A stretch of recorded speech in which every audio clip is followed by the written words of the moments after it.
It's time for another Bakugan Evolutions decklist video. BakuBread96 here with my update for my Mono Ventus build.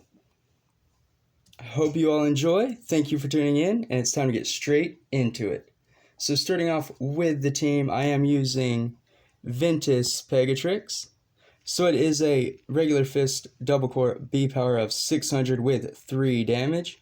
If you land on a regular fist, you get plus 1000 B power. So this is a very strong Bakugan, getting up to 1706 damage potentially, at least in my build. So very strong, and I definitely had to use it in Mono Ventus. Next, I am of course using the Platinum Blitzfox.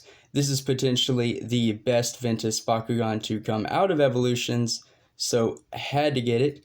Double regular shield, B power of 500 with 4 damage, and then on a shield you get a plus 1000 B power boost.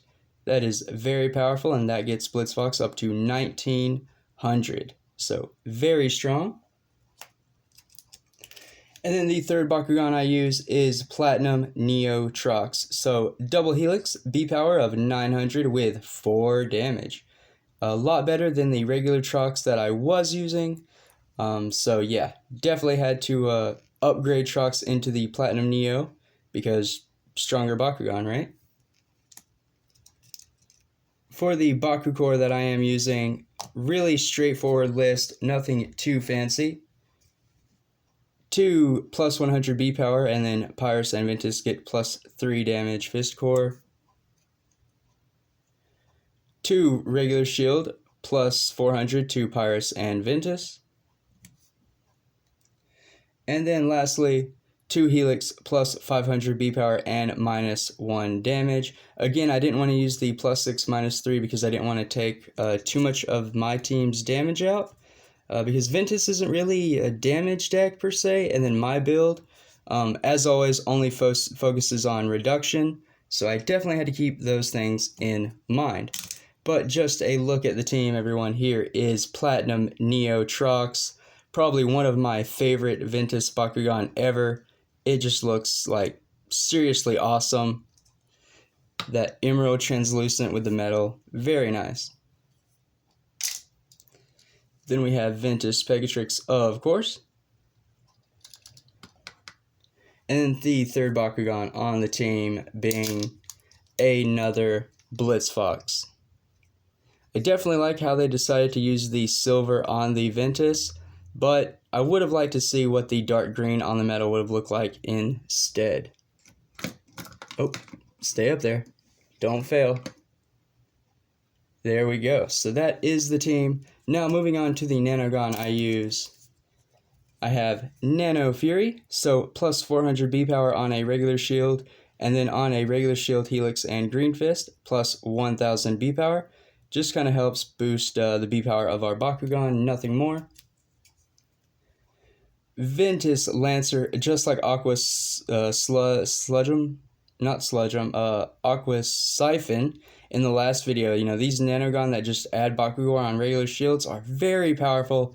Ventus Lancer, no exception. So on a regular shield, you get to add a Baku core, and then on a regular shield and regular fist, you get to add a Baku core and plus 200 B power. Very, very powerful, especially with this build.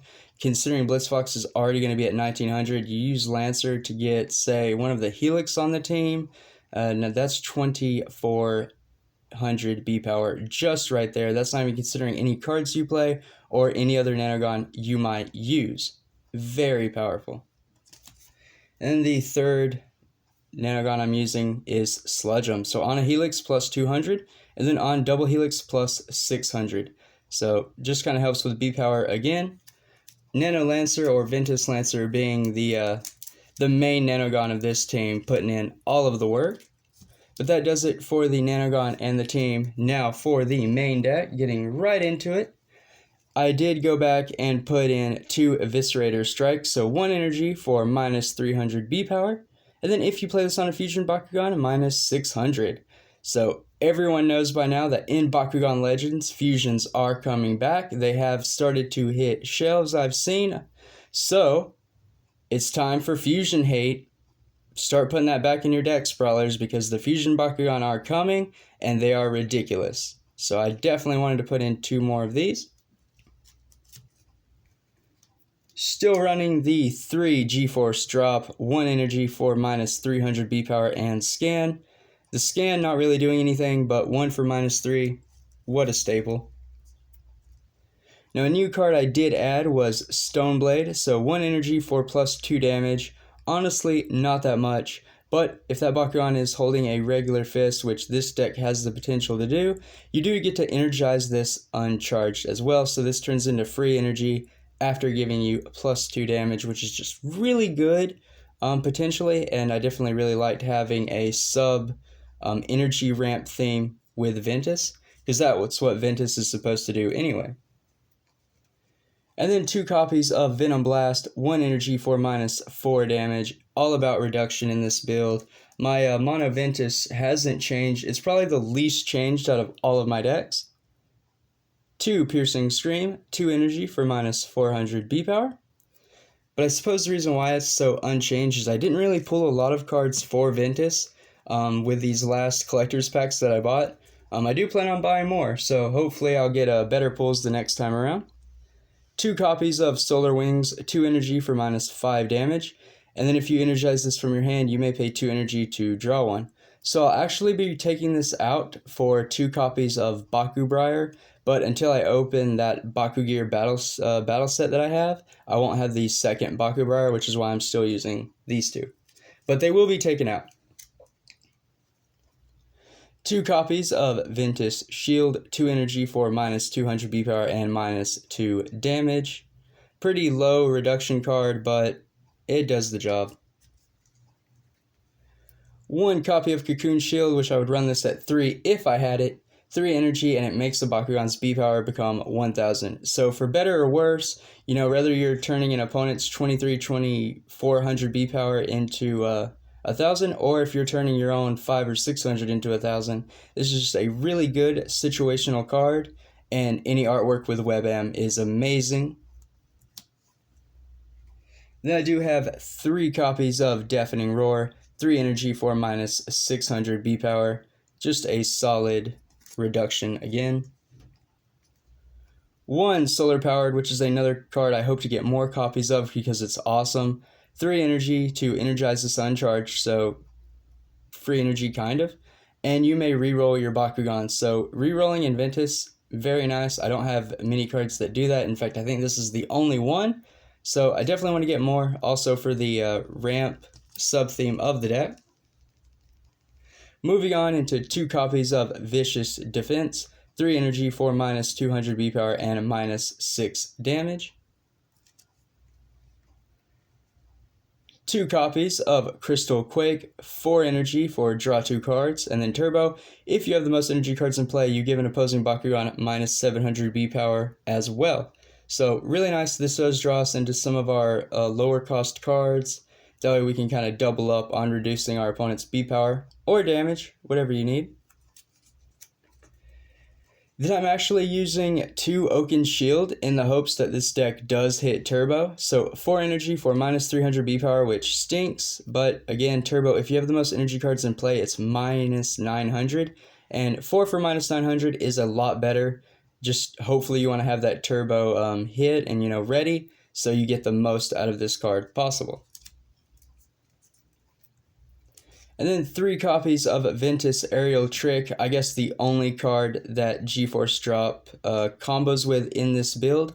4 energy for -400 B power and 4 damage. But then if a scan or scrounge effect allows you to look at this on top of your deck, you can reveal it for -200 B power and -2 damage. So that comboed with G-Force Drops end up being -500 B power and -2 damage, which just makes that kind of better. A little neat interaction that may or may not come up in between brawls. And then, of course, I am running 1 Winton Bakugan Brawler. Honestly, I need more copies. Like, if anyone wants to trade, I need 2 more of these because I want to run this at 3 of. Kind of the ace of the deck. 4 energy for a hero. When an effect would reduce an enemy's B power or damage, it is reduced by double that amount instead. So you can imagine this turns all of your cards into like really OP staples that are just really huge. Definitely want to run 3 of this. And then 3 copies of a Glacial Glare for the high end of the energy cost. 5 energy for minus 1000 B power, and you do get to scan. So there's another option for Ventus Aerial Trick, but really 5 for minus 1000, or when Winton's on the field, 5 for minus 2000 is insane. And can we just talk about the Superlius artwork? Awesome. Great card. Then I do have the one of Olivia Styles, which again, I definitely want to run at 3. 6 energy for a hero, non-Ventus Bakugan, get minus 300. So I definitely want to have more copies of her as well. Kind of have a Styles family deck, which would be really cool. I guess flavor-wise, but also really powerful because I really like this Ventus deck. I definitely want to upgrade it more. I just need the cards. Hashtag we want cards, right, Spin Master? Listen to me, listen to my Baku crew, listen to the other Baku tubers. Please release the Bakugan trading cards, like, again, more of. But wrapping up the deck profile with the flips, I did decide to try out this Ruin. It is new for me. 1 energy to recharge your energy cards. I guess that could be cool during a card-heavy turn where you play a bunch and you don't have a lot of energy left. It might come up, I'm not really sure. 1 copy of Photosynthesis, 2 energy to energize this uncharged. Only 1 copy because it could be dead later on in the game. 3 copies of Repel Outsiders, obviously. 3 energy to block non-Ventus. And then the last card I am using is Nature Assimilation. So 5 energy to block an attack, and then you energize this uncharged. So the flip card is kind of just doing a little more ramping that not much of the main deck does. But all in all, I really think this is a solid deck list. It's why I don't switch it or change it too much. I definitely need just more copies of those heroes. But that does it for today's review. I hope you all enjoyed. Don't forget to drop a like. And if you're not subscribed to the channel, please do so, because I have monthly giveaways, unboxings, customs, deck profiles, Baku hunts, you name it. Anything and all thing Bakugan is what I try to bring on the channel. But that's it. Until next time, stay safe, drum up, and Bakugan Brawl.